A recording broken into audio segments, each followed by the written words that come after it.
O TV Elas por Elas Formação coloca em pauta os desafios enfrentados pelo gênero feminino no mundo contemporâneo, com foco na preparação e formação das mulheres para a disputa política. A cada semana, um tema diferente será trabalhado em aulas preparadas por especialistas e mulheres de notório saber. Às sextas-feiras, elas se reúnem em uma roda de conversa para trocar experiências e visões sobre o assunto. E para mostrar que o engajamento político começa muito antes de se pensar em uma candidatura, convidamos companheiras de todos os cantos do país para compartilhar suas histórias e trajetórias com a gente. Então anota aí, de segunda a sexta-feira, a partir das 4 da tarde, tem TV Elas por Elas Formação na TVPT.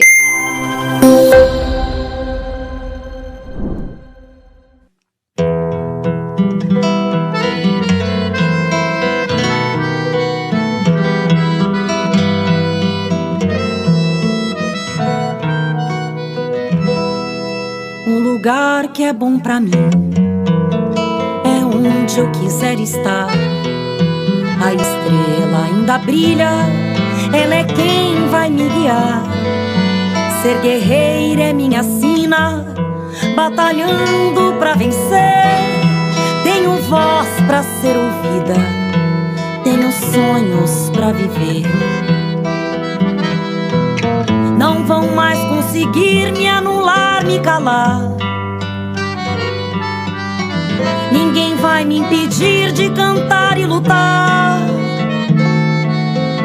Seja em casa, no campo, na rua ou na praça. Chega de mordaça, agora eu vou falar. Porque eu sou mulher pra fazer acontecer. Eu sou uma delas, são elas por elas, ocupando os espaços de poder. O tema dessa semana é Mulheres com Deficiência, Igualdade e Não Discriminação. E quem preparou as aulas pra gente foi a fonoaudióloga Naira Rodrigues Gaspar.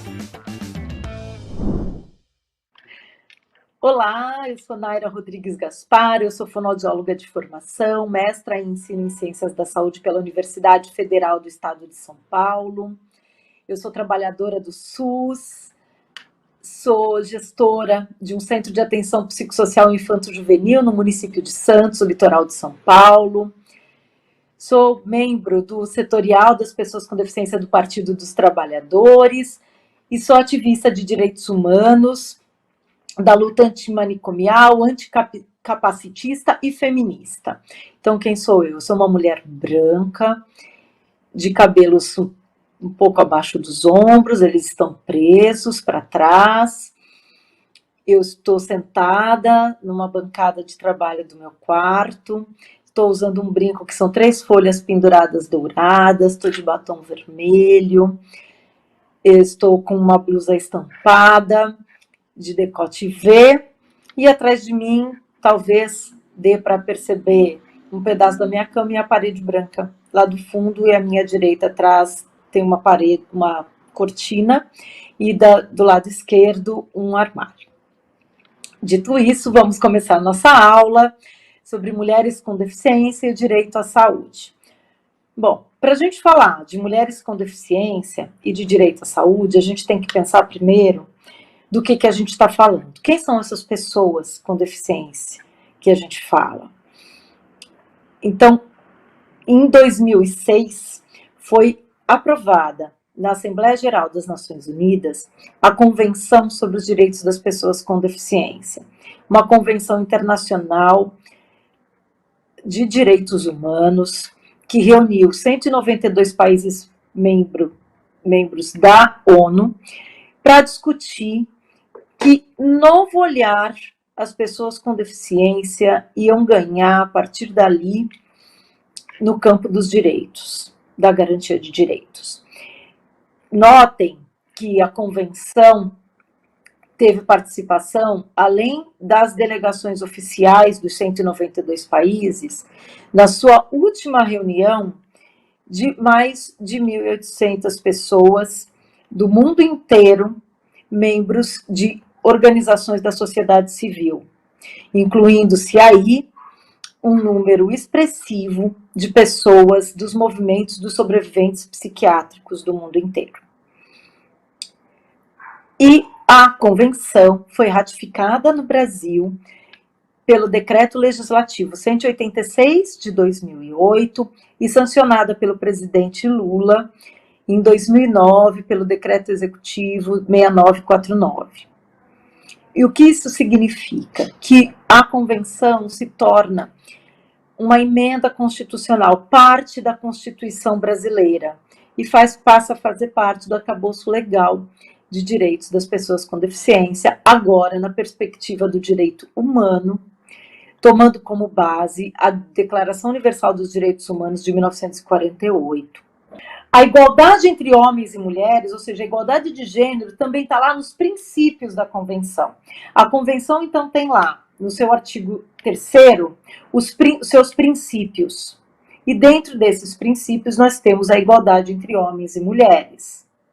Vejam que ela vem trazendo, o texto da Convenção vem nos trazendo uma série de apontamentos que vão dar conta, no campo dos direitos humanos, da interseccionalidade e da transversalidade do tema das deficiências. Igualdade entre homens e mulheres é princípio da Convenção, então ela permeia todos os demais artigos e ela é direito, apontada no artigo 6º, o artigo de mulheres com deficiência. Então nós temos, principalmente dos movimentos feministas da segunda onda, né, no século XX, uma discussão de gênero como um recorte social das discussões sociais e de igualdade de direitos, que precisa estar agregando todas as condições humanas de mulher, né, todas as condições femininas. Então, um recorte de raça, de classe, de condição de deficiência, recortes geracionais, todos esses, de identidade e orientação sexual, identidade de gênero e orientação sexual, eles estão em discussão nesses movimentos feministas, que é o guarda-chuva, né, desses recortes todos de gênero, né, que a gente está falando, e que também estão sob o guarda-chuva dos direitos humanos. Vejamos que a Convenção sobre os Direitos da Pessoa com Deficiência é o primeiro tratado de direitos humanos das Nações Unidas do século XXI e a primeira vez nos tratados de direitos humanos das Nações Unidas que as pessoas com deficiência são consideradas sujeitos de direitos humanos. Somente em 2021. Nós temos a Declaração dos Direitos Humanos de 1948, que ela diz lá, né, que todas as pessoas têm direito à vida e à igualdade e à liberdade, mas isso nem sempre é verdadeiro e é traduzido na representação social, nem de mulheres, nem de pessoas com deficiência. Então, ser pessoa com deficiência em interação com os determinantes sociais é uma coisa. Ser mulher com deficiência em relação, intersecção com os determinantes sociais é outra questão. E por isso a Convenção traz esses direitos, né, garantidos, e isso como princípio. Bom, e aí a gente vai fazer então a leitura agora dessa condição de mulher com deficiência, que tem seus direitos garantidos na nossa Constituição Federal, por meio da Convenção sobre os Direitos da Pessoa com Deficiência, e a gente vai pensar a saúde nessa perspectiva de direito humano. Então, na Constituição, e voltando um pouquinho atrás, né, na questão da legislação, e aí eu estou falando alguns conceitos, todos materializados em legislação, e vou falar das políticas públicas já, tá bom? Então, voltando um pouquinho para trás, a Constituição Federal de 1988, a Constituição pós-ditadura militar, num processo de redemocratização do país, e aí só um parênteses, lembrando que as pessoas com deficiência são pessoas constituídas na mesma sociedade que as pessoas sem deficiência, sofreram as agruras da ditadura militar, a falta de acesso à informação, às pesquisas, ao desenvolvimento acadêmico, nos anos de chumbo da ditadura militar, e também construíram o processo de redemocratização do país a partir da Constituição de 1988, chamada Constituição Cidadã. Então, houve aí uma grande mobilização do país, também da sociedade civil, em 1987, estou falando do século passado, para construir o texto da Constituição Federal. E notemos que não há um capítulo sobre pessoas com deficiência na Constituição. E não foi porque os legisladores e os constituintes esqueceram disso. Foi justamente por uma construção da própria sociedade, junto com os constituintes, que tomou como caminho a inclusão do direito da pessoa com deficiência em todos os artigos da Constituição Federal. Então, a primeira vez que na legislação brasileira as pessoas com deficiência são tratadas como pessoas nas leis, né, como garantias de direito. Ali, naquele momento, ainda chamadas de pessoas portadoras de deficiência. E a Constituição Federal também traz a necessidade da construção de uma política de saúde, de um sistema de saúde, né, público de saúde, que garantisse os princípios de universalidade, equidade e integralidade. E, em 1990, nós temos a publicação da Lei 8080, que institui o Sistema Único de Saúde. Bom, e o SUS vem sendo constituído no Brasil inteiro. Eu tenho a honra de morar numa cidade que foi pioneira e foi referência nacional na construção de um SUS territorializado, comunitário e dos serviços de saúde mental em liberdade, né, com o fechamento da Casa de Saúde de Anchieta lá em 1989. E voltando agora para a Convenção sobre os Direitos das Pessoas com Deficiência, lá no seu artigo 25, ela fala do direito igualitário à saúde. Mas a Convenção não vai falar só de direito à saúde no artigo 25.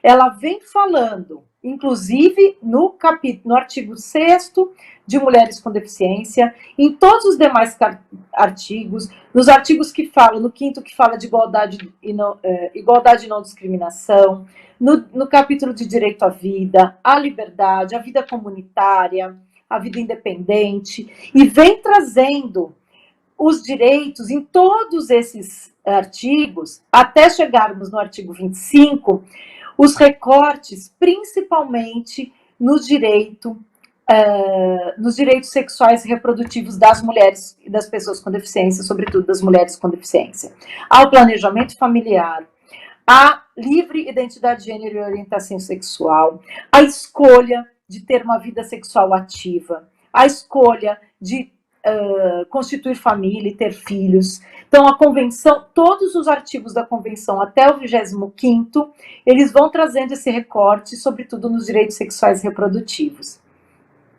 E em 2009, o Brasil também aprofunda essa discussão dos direitos sexuais e reprodutivos com um grande seminário que foi feito em Brasília, onde nós fomos lá discutir, né, esses aspectos da sexualidade, dos direitos sexuais e reprodutivos das mulheres com deficiência. É um seminário proposto pelo Ministério da Saúde, pela área técnica da pessoa com deficiência, saúde da pessoa com deficiência, e que teve uma publicação que acho que vale a pena buscar no site do Ministério da Saúde, que vem contando as experiências e quão alijadas desse direito as mulheres com deficiência têm sido ao longo das décadas no nosso país. Inclusive, nós temos lá, no nosso país, nós temos uma série de decisões judiciais, inclusive solicitadas pelas famílias, para esterilização das mulheres e meninas com deficiência, inclusive sem o conhecimento e consentimento dessas meninas e mulheres, e a Convenção determina que isso seja impedido e que isso não aconteça no nosso país. A partir daí, nós temos o Ministério da Saúde, a partir de 2010, instituiu a política de saúde dentro do SUS a partir das redes de cuidado. E foram instituídas no Brasil 2 grandes redes de cuidado, que eu acho que é onde a gente concretiza, né, toda essa legislação a partir das políticas públicas, que atendem as pessoas com deficiência. Não só, mas também. Então, nós temos aí a rede de cuidados à pessoa com deficiência no SUS e a RAPS, que é a rede de atenção psicossocial. Essas 2 redes, elas dizem lá que as pessoas... Eu vou falar um pouquinho da RCPD primeiro, depois da RAPS, tá? Então, a RCPD, ela diz que as pessoas com deficiência dentro do SUS, elas devem ser atendidas em todos os âmbitos, atenção básica, urgência e emergência, atenção hospitalar, e institui os centros especializados em reabilitação, num novo formato e modelo de reabilitação, pautados no modelo biopsicossocial e no modelo da CIF, Classificação Internacional de Funcionalidade e Incapacidade de Saúde, que dá uma aula só sobre ela, e que territorializa esse cuidado. Então, nós temos tradicionalmente no Brasil os grandes centros de reabilitação nas capitais, então Sara Kubitschek, em Brasília, em outras capitais, a ACD, a Associação de Crianças com Deficiência, em São Paulo, Lar Escola São Francisco e outras grandes, né, instituições e hospitais de reabilitação que só estavam nas capitais. E os centros especializados em reabilitação foram construídos, sobretudo, no interior do país, dando acesso a essas pessoas tanto aos serviços de habilitação e reabilitação, como acesso às tecnologias assistivas, com também a renovação e o incremento da lista de concessão de órteses, próteses e meios auxiliares de locomoção e outras tecnologias assistivas. A RAPS, do mesmo jeito, Rede de Atenção Psicossocial, atende as pessoas com sofrimento mental ou transtornos mentais, e aí a gente lê né, o público com as deficiências psicossociais, que a gente pode chamar. O Brasil ainda tem uma discussão longa para fazer nesse campo, e também diz que a rede de atenção psicossocial também inicia-se na atenção básica, passa pela urgência e emergência, e chega aos CAPs, Centros de Atenção Psicossocial, que são espaços de cuidado em liberdade, territorializados e comunitários. Essas 2 grandes redes, elas vêm se constituindo no país como redes que materializam o princípio da integralidade do cuidado às pessoas com deficiência no SUS. Dentro dessas redes, principalmente da RCPD, a gente tem a questão da saúde da mulher com deficiência, com a instalação de equipamentos, principalmente no campo dos tratamentos e cuidados ginecológicos e preventivos, a atenção básica. Hoje o Ministério da Saúde, né, a partir daí o Ministério da Saúde precisou contemplar, né, a atenção básica, principalmente, com recursos para acessibilidade dos postos de atenção, com mamógrafos adaptados, com camas ginecológicas acessíveis, a obrigatoriedade da formação dos servidores públicos em língua de sinais. Nós tivemos um grande avanço até 2016 das políticas de saúde para mulheres com deficiência. Estávamos próximos de lançar o Plano Viver Sem Limite 2, que estabelecia uma política estruturante no SUS de saúde das mulheres com deficiência, quando em 2016 tivemos o golpe civil legislativo, que retira do poder do governo a presidenta Dilma Rousseff, e começamos a sofrer muitos retrocessos. Por isso, a formação política das mulheres e das mulheres com deficiência no campo progressista e no campo dos movimentos sociais é fundamental para que a gente impeça os retrocessos e para que a gente consiga lutar contra a opressão, contra o capacitismo e por uma sociedade de fato justa, livre e igualitária para todas as pessoas. Muito obrigada, convido vocês a assistirem nossos programas e a nossa roda de conversa na próxima sexta-feira. Muitas das vezes nós encontramos dificuldade até na comunicação, né, com as pessoas, com os funcionários, né? Além da dificuldade de marcação de exames, eu estou frisando esse ponto porque é o que eu exatamente passo, né? É o que eu vivo, é a minha vivência. Por isso que eu estou frisando, pegando esse ponto da mulher. Então, seria muito bom que essas políticas públicas, quando fossem criadas, né, debatidas, discutidas, teoricamente feitas, pudessem ter participação das próprias mulheres com deficiência, para encontrar maneiras de que não haja tanta barreira.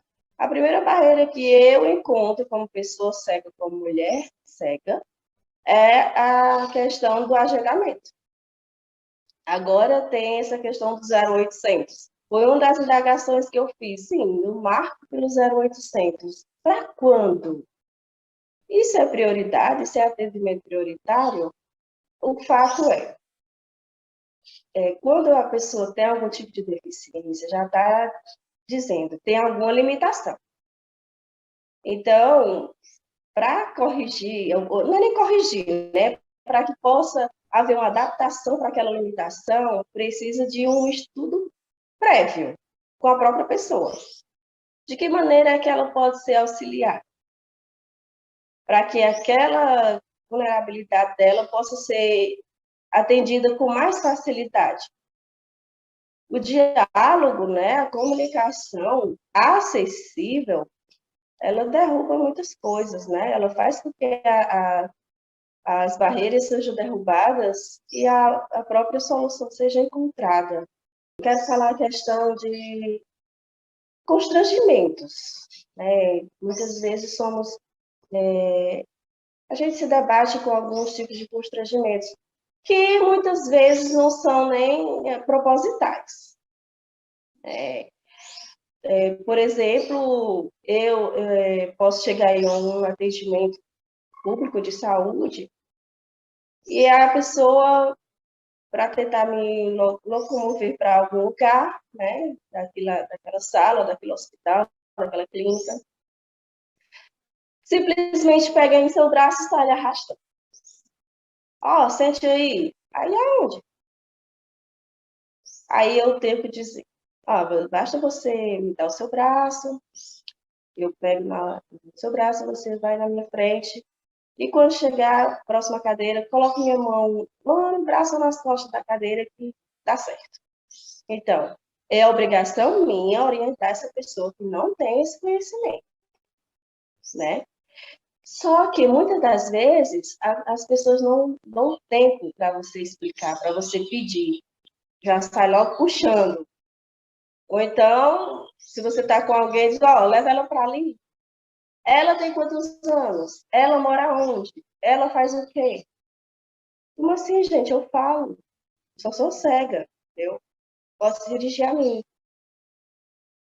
Então, são inúmeras coisas, né? Se fosse realmente para debater aqui, eu acredito que nós temos que estar todo tempo conscientizando as pessoas, né? Como você disse aí, já vem um bom tempo sendo comentado, as pessoas não dão muita atenção para isso. Mas, infelizmente, é assim, a gente tem que estar o tempo todo querendo derrubar as barreiras atitudinais, né? As atitudes das pessoas que nos constrangem, que muitas vezes nos levam a ter algumas atitudes até, digamos, entre aspas, errôneas, né? No momento, assim, da raiva, né? Algumas respostas até intoleráveis. Mas aí, como eu disse, e vou continuar dizendo, nada melhor do que a comunicação, né? A comunicação essa que possa ser acessível para todos.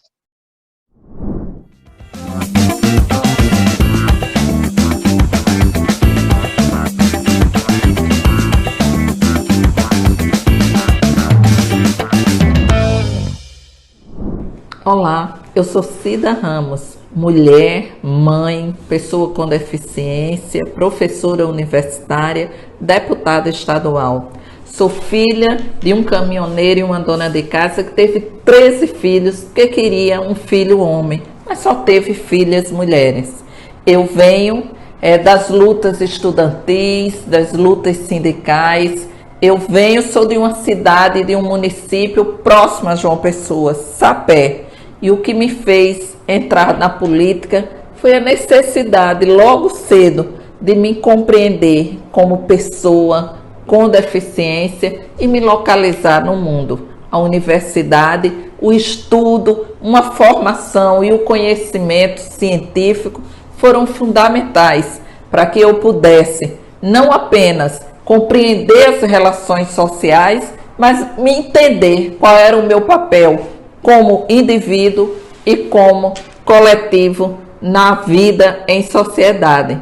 Portanto, eu quero dizer a todas as pessoas, principalmente as mulheres com deficiência, nosso lugar precisa ser onde nós quisermos estar. Nosso lugar não é num quarto trancada numa casa, frente a uma televisão. Nosso lugar é vivendo a vida da cidade, a vida do nosso município, a vida do estado, a vida de nosso país. Nosso lugar é na escola, na praça, na rua, usufruindo da arte, da cultura, do lazer, do conhecimento, da ciência, usufruindo de tudo que é construção coletiva. As mulheres com deficiência, em especial qualquer pessoa com deficiência, mas nós mulheres enfrentamos mais preconceito. É como se nós fôssemos meia mulheres, cidadãs de segunda categoria, e não somos. E a gente só pode dizer o nosso potencial se a gente participa dos movimentos da pessoa com deficiência, mas de todos os movimentos e todas as lutas da nossa cidade, do nosso estado e do nosso país.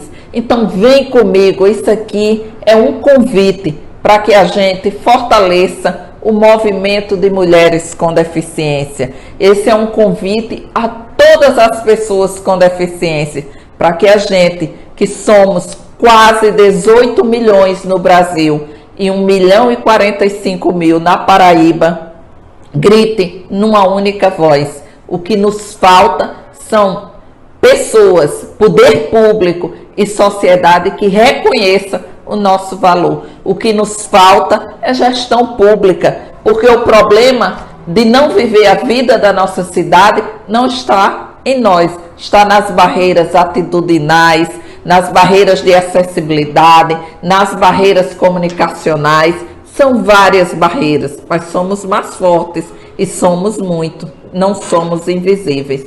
Vem comigo que essa luta é de todos nós. O TV Elas por Elas Formação de hoje fica por aqui, mas amanhã você confere a roda de conversa sobre mulheres com deficiência, igualdade e não discriminação, com a psicóloga Ana Rita de Paula, a ex-secretária em Educação Especial do MEC, Cláudia Dutra, a doutora em Educação Martinha Clarete Dutra e a fonoaudióloga Naira Rodrigues Gaspar. Você encontra todos os nossos programas na playlist TV Elas por Elas Formação no canal da TV PT no YouTube e em formato de podcast no Spotify.